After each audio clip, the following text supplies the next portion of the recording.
All right, so the Ten Commandments are our outline, and they're kind of directing this conversation. This class is going to be just a little different as far as the way that we've been looking at it was, here's the commandment, here are related principles, and then here are the values. Let's talk about some values that those principles are founded on. And we're not going to follow that exact same pattern because there's just too much. Any single one of these things that we're talking about this morning would be enough for an entire class. So just go ahead and be mindful that this is almost like a survey of this neighborhood of conversation. So the commandment is Exodus chapter 20 and verse 13. In my ESV, it says, "You shall not murder." Does anybody else's Bible say anything different than "you shall not murder"? Becky, does yours say murder? Jim, does yours say murder? No. Kill, that's right. The word kill is different on purpose. Well, murder is different on purpose. If you have a note, this is not something that's going to be immediately important, but we're going to talk about this as we move through. My note on the word murder in my ESV, if you follow it to the bottom of the page, it says, the Hebrew word also covers causing human death through carelessness or negligence. So there's a couple different ways that you see this thing is. You shall not kill. Well, what about war? War is commanded in the Old Testament where people go and kill other people. And what about all of the times where God says, if a person does this thing, you shall put him to death? That's killing.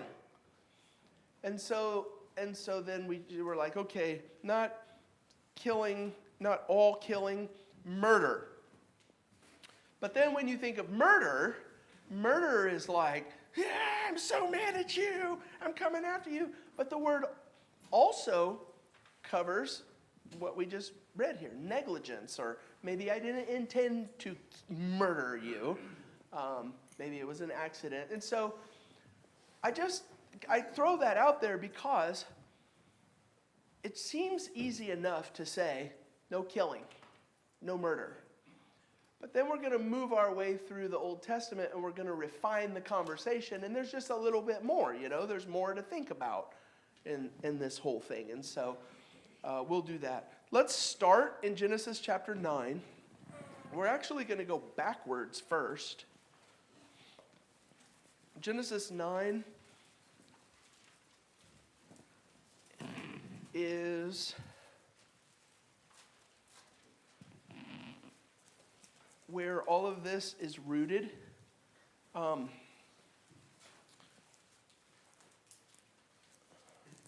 has crossed through the flood. He's on the other side of the flood, and God is talking to him about life on the other side of the flood now. I think I have this one for you up here. Eric, can I get my class slides? I need to see what it's labeled as. It's just called something like number 5 murder.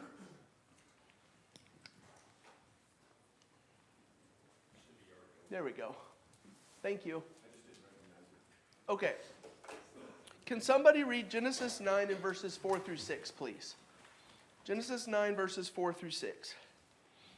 But you shall not eat flesh with its life, that is its blood. And for your lifeblood I will require a reckoning. From every beast I will require it. From every man, from his fellow man I will require a reckoning for the life of man. Whoever sheds the blood of man, by man shall his blood be shed. For God made man in his own image. Okay. Let me just pause here for a second, open up. What do you see there? Any observations? And then I've got a couple questions for you.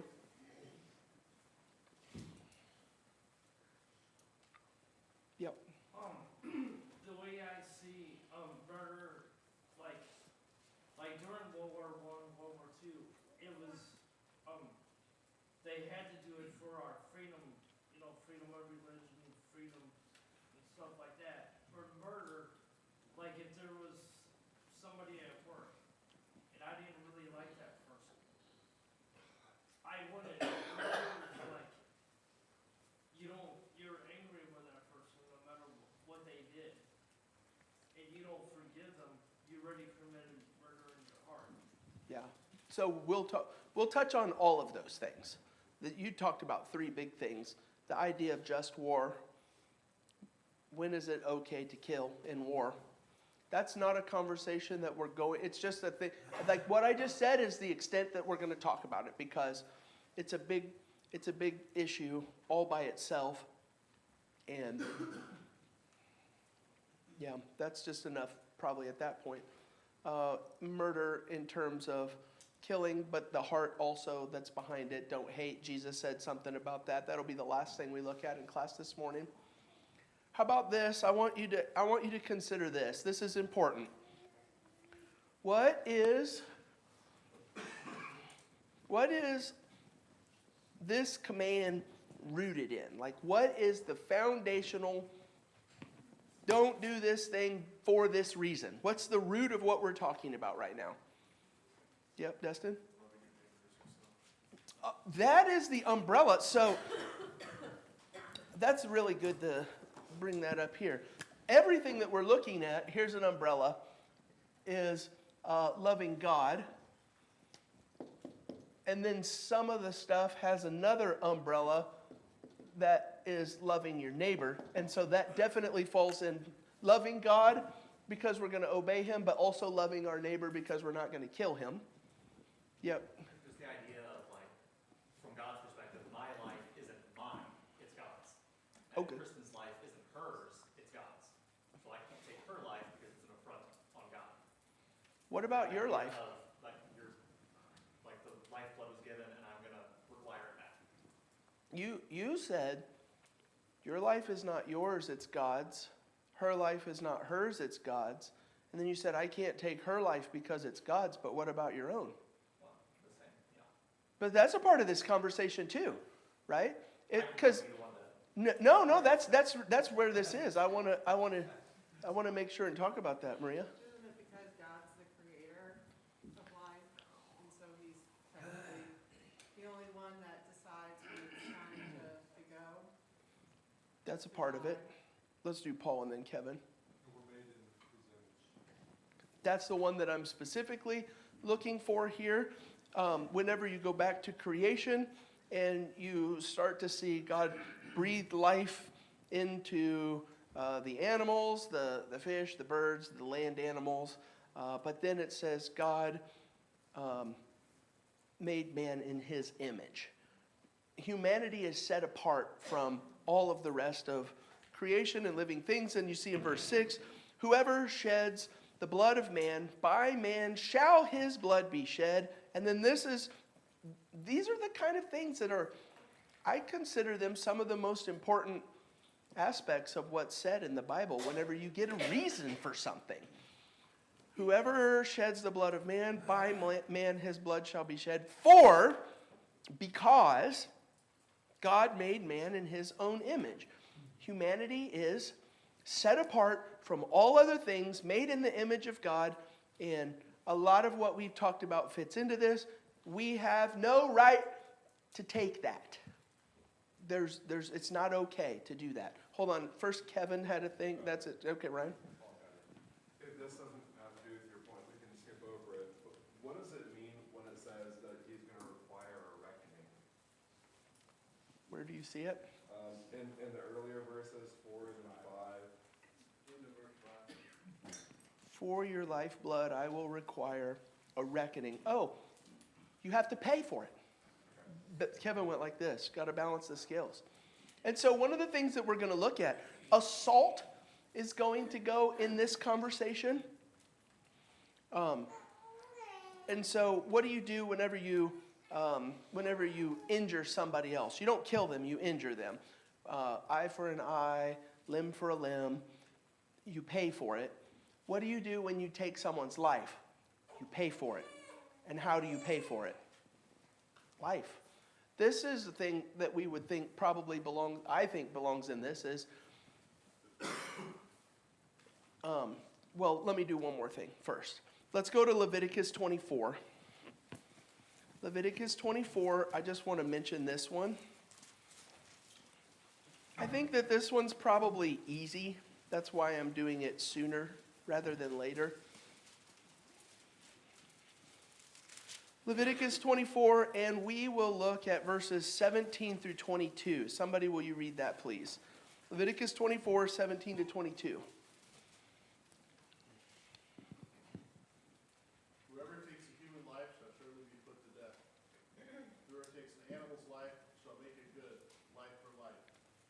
If anyone injures his neighbor, as he has done it, he shall be done to him. Fracture for fracture, eye for eye, tooth for tooth. Whatever injury he has given a person shall be given to him. Whoever kills an animal shall make it good, and whoever kills a person shall be put to death. You shall have the same rule for the sojourner and for the native, for I am the Lord your God. Okay.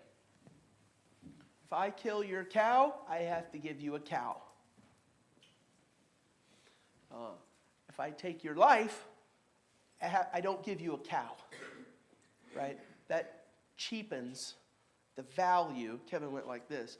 Cheapens the value of life. One of the things that we'll see in a passage later on that we read is, in a lot of the Old Testament laws that we have talked about, that we're going to talk about,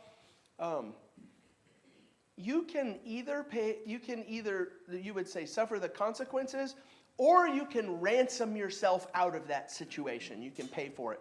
There's a passage later that says, no, you can't buy your way out of this. If you take a life, you give a life. There's no amount of money that will do that. So a couple of the principles, a couple of the values, well, the value is life matters because it's made in the image of God. A couple of the things that I want to specifically talk about first of all. Verse 17 and 18, whoever takes a human life shall surely be put to death. Whoever takes an animal's life shall make it good, life for a life. Value number one, hey. Oh, I guess you're not probably just waving. One second. One of the things that I think is, just let's start with easy. Life matters. The value is life matters because it's made in the image of God. Let's start with an easy one. Well, it's going to be easy for some and not so easy for others, I think. But human life is infinitely more valuable than all other life. That's the point that you see here. And so the first thing that I would say is I see things, sometimes I think these things are jokes. I think this is a joke. I hope it's a joke. But I kind of think maybe sometimes it's not a joke with some people. But sometimes I will see like these little jokes or these little memes or something like this that says, you can only save one life. You have to make a choice.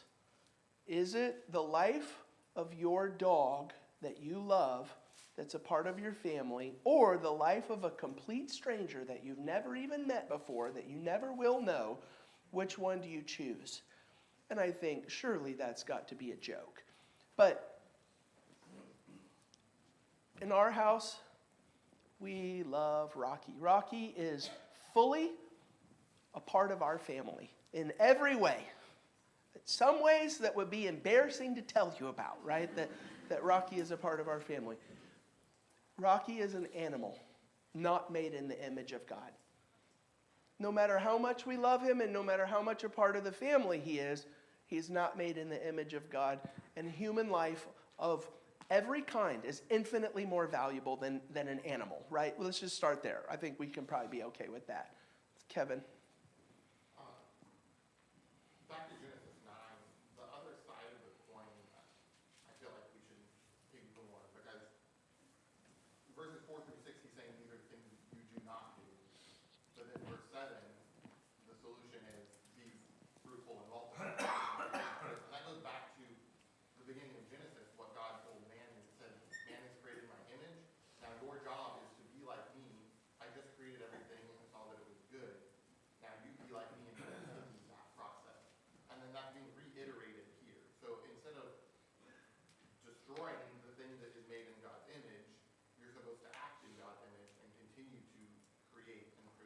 right?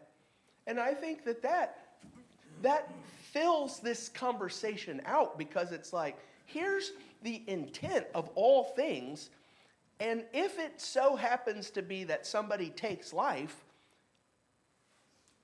that person pays with his own life. It's like, this is an abomination in the direction that God has created. It must be corrected, and for the ultimate cause of be fruit. Yeah, I think you just, here's what we're doing so far. You just add a little depth to the reason why and all of that.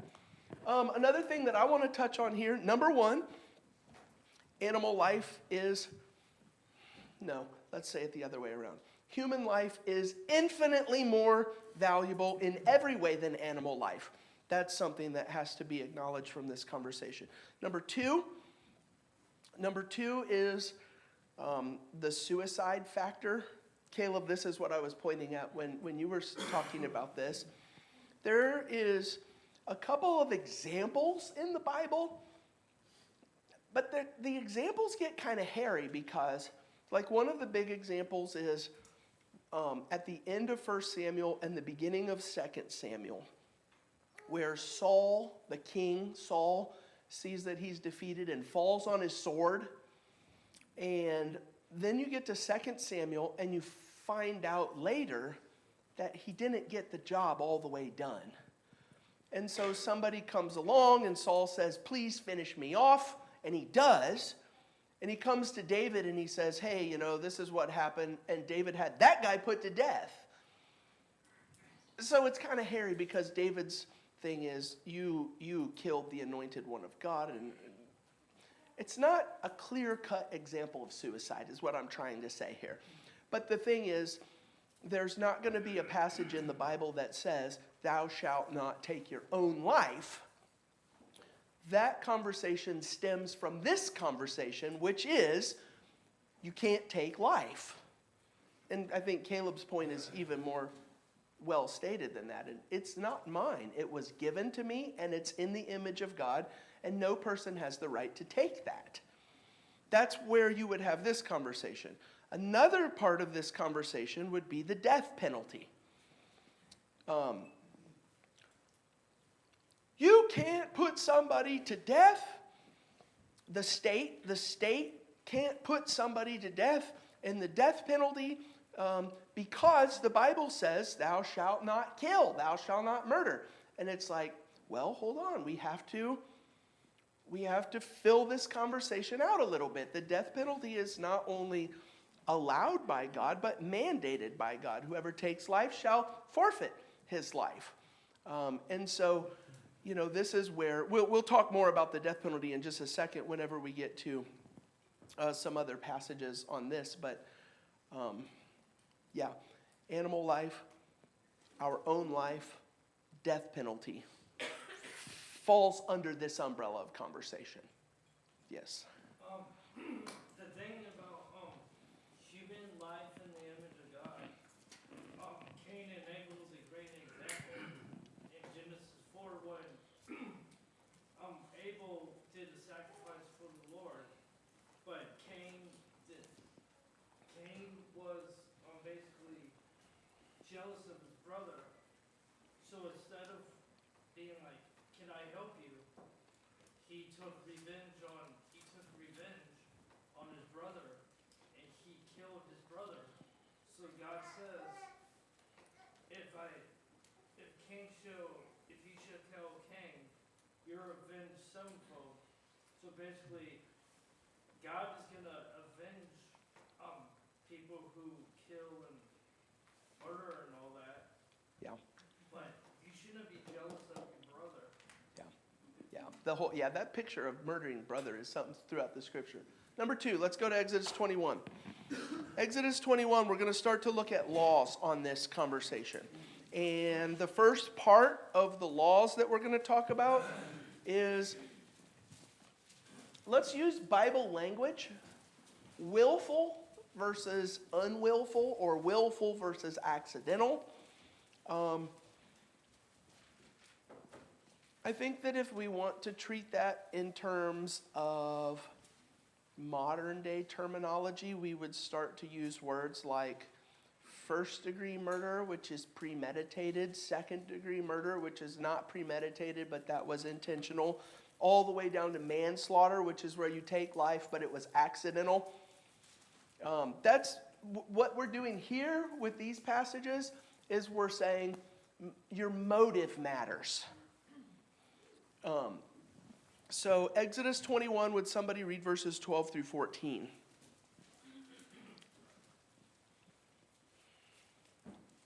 He who strikes a man so that he dies shall surely be put to death. However, if he did not lie in wait, but God delivered him into his hand, then I will appoint for you a place where he may flee. But if a man acts with premeditation against his neighbor to kill him by treachery, you shall take him from my altar that he may die. Okay. So that verse 13, if he did not lie in wait for him. I think that lying in wait is descriptive of premeditation. I'm planning this out. I'm hiding and waiting, and when you come, ha! So we're gonna drill down on that one a little bit more when we move into Deuteronomy 19. What constitutes not intentional? And so we'll talk about that. But just from the very start, I think it's always best to start with what's easy. In verse 12, whoever strikes a man so that he dies shall be put to death. In verse 14, if a man willfully attacks another to kill him by cunning, you shall take him from the altar that he may die. So if I can be proven to have intentionally sought out and killed another person, death penalty is the consequence of that. And I always like to teach and think in an affirmative way rather than a negative way. And I feel like my words that I hear coming out of my mouth seem like the negative way. And the negative way is, if you do this thing, then you get put to death. And that's the consequence. The affirmative that I want to emphasize is, if taking a life invokes the death penalty, the affirmative statement is, what must that tell us about the value of life? That's the value. That's the thing that I want us to see is, if the cost of this is I have to give my own life, there's no higher cost than I can pay. What we're doing is we're starting to see, oh, hey, life, we all know, like, life is valuable, maybe even more than we think on a regular basis, though. The value of life is what I want us to be focusing our attention on here. Anything there? I think these passages are all setting the stage for the value of the life that God gave for our sins and sacrifice of Jesus Christ. He was not guilty, but he paid the price of the guilt. And that's on the negative side. On the positive side is where God utilizes the sacrificial system to identify that you're now forgiven. Yeah. This blood, this lifeblood. And in fact, not only that, this life is going to be raised from the dead. Yeah. And conquered of death is going to take place. Yeah. And all life will then be, well, not all life, but human life, those that are made in the image of God, all of them will be resurrected. Yes. And that's a really good way to start thinking about it too, because in this situation it is a life for a life, which I think paints a really nice picture of the humanity of Jesus. But a life for all life paints a really good picture of the deity of Jesus, that God himself, perfect in every way and innocent in every way, gave his life for the... But to your point, that's really good, is to start to soak in the value. Like, how can you even put dollars and cents to this conversation? You can't. The value is so heavy. And that really is my one goal that I want to accomplish in class this morning, is to see and feel and know the value of life more than anything else. That's what I want you to see. I was saying I really love that point, because I think that does help illustrate, see how if man is in the image of God,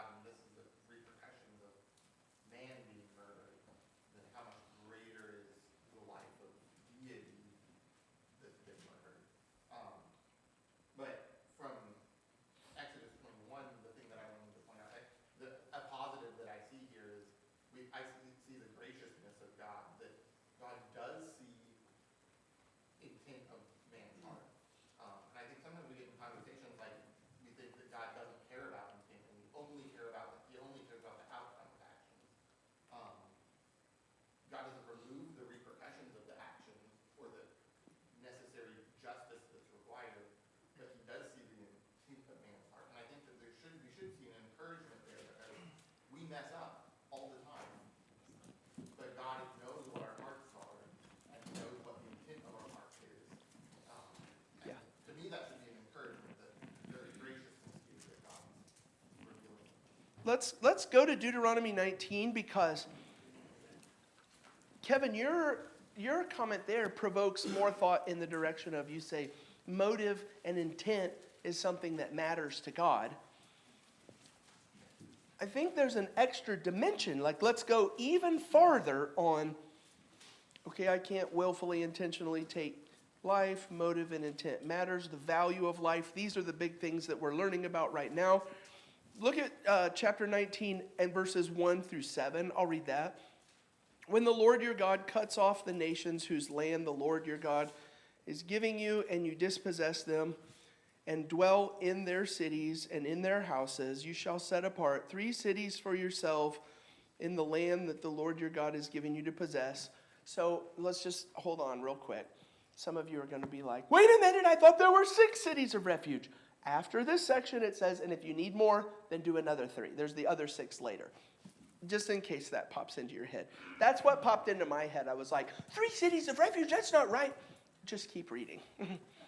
This is, you know how most of what I say is directed towards myself? This comment is, calm down, Ryan, it's going to be okay. Verse 3, you shall measure the distance and divide into 3 parts the area of the land that the Lord your God gives you as a possession, so that any manslayer can flee to them. This is the provision for the manslayer who by fleeing there may save his life. Okay, so there are 6 cities in the promised land where if I kill somebody, I can run to this city of refuge and live inside the walls and not suffer the consequences of having killed someone under certain conditions. And we're about to read those conditions. In verse 4, the second half of verse 4. If anyone kills his neighbor unintentionally without having hated him in the past. I think there are 2 things listed right there. Number 1, it was an accident, unintentionally. Number 2, it wasn't like, oops, I accidentally dropped a rock on Jay's head and we've been enemies for 10 years. No, like, there can be no malice here. This is, I think, why I was thinking of yours. Like, intent goes deep. There can be no malice here, and also this is accidental. And this is a great conversation because we have examples of the accidents. Okay, so, verse 5. As when someone goes into the forest with his neighbor to cut wood, and his hand swings the axe to cut down a tree, and the head slips from the handle and strikes his neighbor so that he dies, he may flee to one of these cities and live. That's a really good example. I'm cutting down a tree, and I miss, and the axe head comes over here and hits Mike, and he dies. It's like, oh, that was totally an accident. Like that, sometimes accidents happen.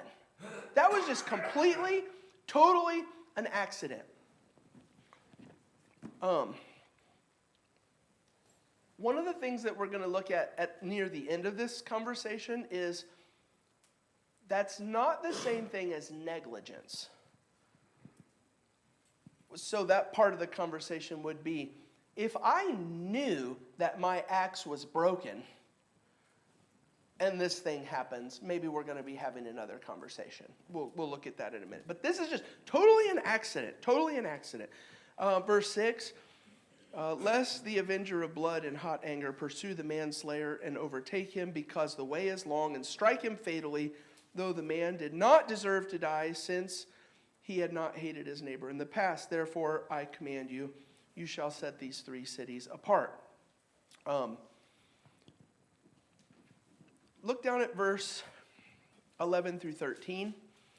If anyone hates his neighbor and lies in wait for him and attacks him and strikes him fatally so that he dies, he flees into one of these cities, then the elders of the city shall send and take him from there and hand him over to the avenger of blood, so that he may die. Your eye shall not pity him, but you shall purge the guilt of innocent blood so that it may be well with you. And so the principle here is not, woo, I made it to the city of refuge, home free. It's no, you have to have a trial to see if this really was an accident. And if it turns out that it wasn't an accident, it's over. But the thing that draws my attention more than anything else is that my axe head that killed Mike, everybody in the room understands, totally an accident. Like, something like that could happen to any of us. But this is what draws my attention. Still, I have to live in the city of refuge. I don't get to say, oops, sorry about that, my bad, and continue living my life. I have to live inside, that's what the Numbers 35 passage will get more city of refuge laws. I have to live inside the city of refuge until the high priest dies, whoever the current high priest is. And so this is more to the point to try and paint the picture for us of the extremely high value of life. Even when it was an accident, it still has to be paid for in this way, which is a little bit different, I think, than our laws today. I think we're learning something. Yeah, that's probably enough for there. Caleb and then Maria. Oh, no, wait a minute. I should have come to you sooner. Maria and then Caleb. Sorry. So you brought up capital punishment and you brought up suicide. What about abortion Hold on. That's next. and euthanasia? Yeah, that's next. Yeah. That's next. That's why I'm hurrying, because I got 10 minutes left and I want to make sure that we can hit that. Yeah, go ahead. Quickly then, what I was thinking, you mentioned a couple weeks earlier, there are some things that are in the law of Moses because it's specific to the law of Moses, and there are some things that are in the law of Moses because it's a moral truth, and like an imperative for us. So where do you think life for life, even negligent or accidental falls in that? I don't know. Any source you have for that, or just your opinion? So I think that I have tried multiple times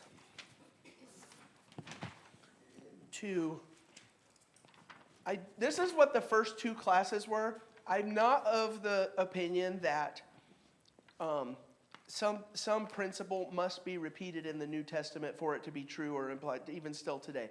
But just as an easy answer, if you wanted to do something like this, the killing is restated in the New Testament. Here you go. I'm going to do it, and it'll be on the recording if you want to go back and hit pause and write it down. Romans 1:29, Romans 13:9, 1 Timothy 1:9, James 2:11, James 4:2, 1 John 3:12 and 15, Revelation 9:21, 16:6, 18:24, 21:8, and 22:15. The concept of life and murder is well established in the New Testament. Yeah. Okay, so I told Maria this one is next. I do want to let me do two really quick things, and then we'll move to Maria's question. Let's go to Exodus 21.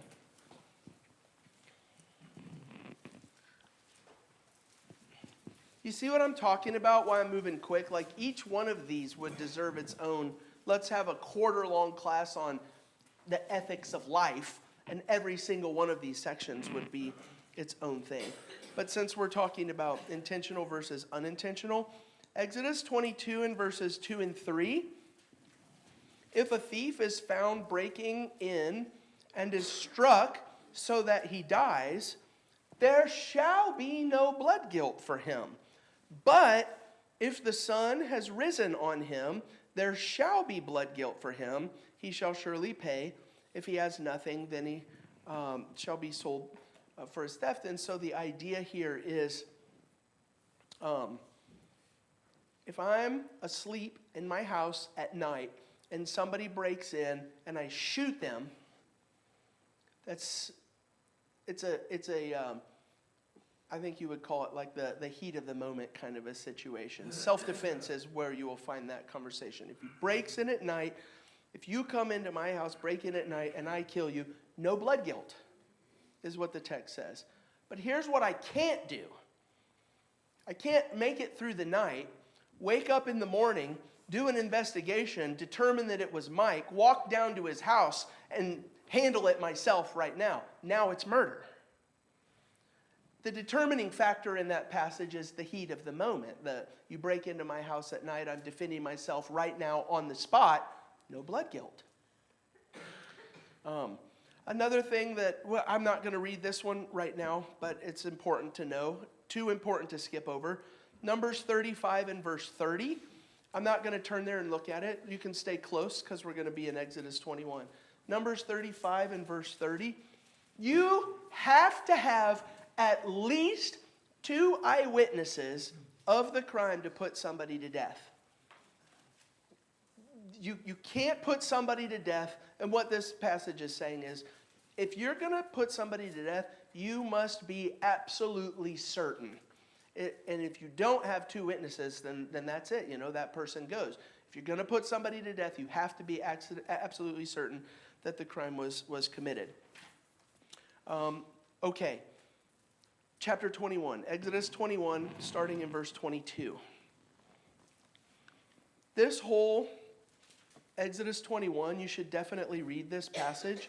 There's a lot of really interesting stuff that I think portrays the value of life, and I would say the value of all life.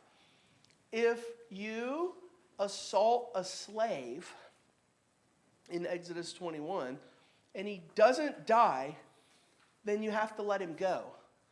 But if you kill a slave by beating him, you get the death penalty. Think about that. The way that God, that law is completely foreign and different from every other law in the ancient Near East world. Because God values not just life, but all life. Okay, this is one that I would say needs to be talked about. Exodus 21, verse 22. When men strive together and hit a pregnant woman so that her children come out, but there is no harm, the one who hit her shall surely be fined, as the woman's husband shall impose on him, and he shall pay as the judge determines. But if there is harm, then you shall pay life for life, eye for eye, tooth for tooth, hand for hand, foot for foot, burn for burn, wound for wound, stripe for stripe. So my stomach turns over just a little bit because we have 4 minutes to talk about this, which is ridiculous by every measurement. This passage has been used, I'll say it like this too, could be used. This is a possible use of this passage. If 2 men are striving together and they hit a pregnant woman and there's no harm, then you pay a fine. But if there's harm, if the baby comes out harmed, that baby is life, and if the baby lost its eye, then you lose your eye. If the baby's dead, then you lose your life, which is immediately like that passage puts the value of life, extends the value of life even to a baby in the womb. I think that honesty demands that we say there is another way to read this passage. And that's going to be in verse 21. Verse 22. I think that you should write this in your Bible. This is a question. I've got a book that goes through the different laws, and it says, here's the laws in the Old Testament. Here's all of the places where rabbis have said something about this law. Here's what the Babylonians thought. Here's what the Assyrians thought. Here's what the Sumerians thought. And it's just laws and categories. Most people would be horrified by such a thing, but I think it's awesome. It's amazing. The other day, I was reading for 2 hours on this material, and I got tired and I was ready to go to bed, and I hit save, and the app crashed on my iPad, and I lost 2 hours of work and had to do it the next day. I'm still a little bitter about that. Here's one thing that you would need to write down next to verse 22. When men strive together and hit a pregnant woman so that her children come out, but there is no harm. I think that you have to, this is the question that we have to wrestle with. And write this in the margin of your Bible. Harm to who? Because it is equally possible that the harm is describing the woman and not the baby. And so what that does is it means that I'm not necessarily going to be able to make the point that I want to make. It's just, hey, this is a possibility, and I think it's important to be honest about things. There is no definitive answer on this. So if there is no harm to the woman, the one who hit her shall surely be fined, as the woman's husband shall impose on him, and he shall pay as the judge determines. But if there is harm to the woman, then you shall pay life for life. So you would either say, who is the harm describing, the mom or the baby? And if it's the baby, then you have an open and closed shut passage in the Bible that very clearly says, if you kill a baby in the womb, then you suffer the death penalty. The only problem with that is it's not an open and closed case with the text. Why would it even bring up the fact that she was with child if it wasn't about losing the baby? Yeah. I mean, there's a thousand, yeah. Woman, Yeah, I think that's right.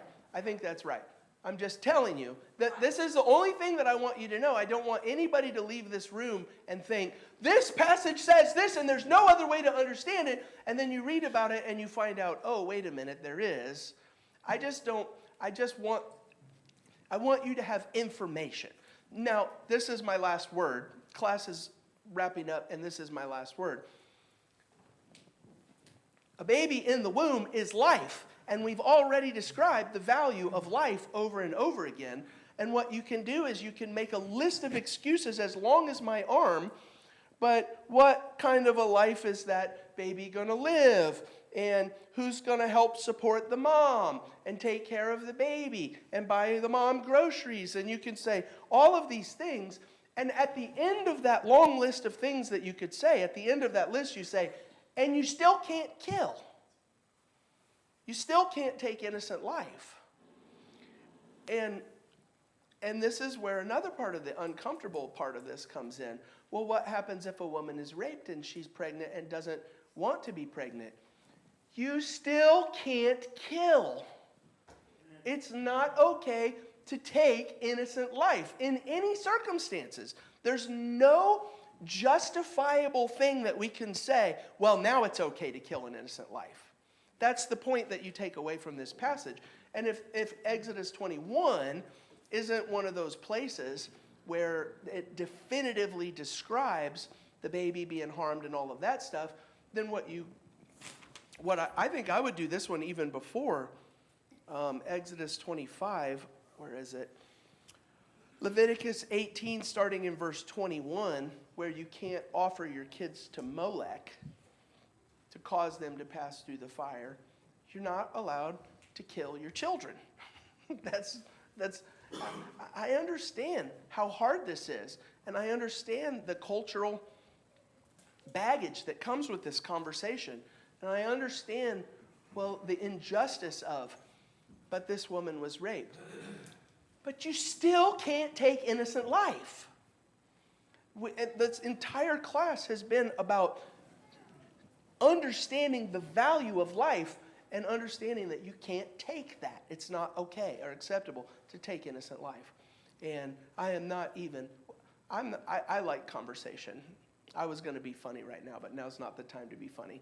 I was going to say, I'm not even sad about this. They're ready to come in, so we don't have time for conversation. But if there's something that you feel like you just really want to talk about with this, then let's do that. You can talk about it. You can shoot me a text or an email. We can get coffee, whatever you want to do. I'm happy to do that.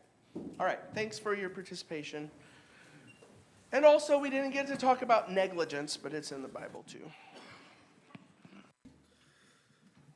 I'll be reading from Ephesians 4:29 through 30. Let no unwholesome word come out of your mouth, but if there is any good word for edification according to the need of the moment, say that, so that it will give grace to those who hear. Do not grieve the Holy Spirit of God, by whom you were sealed for the day of redemption.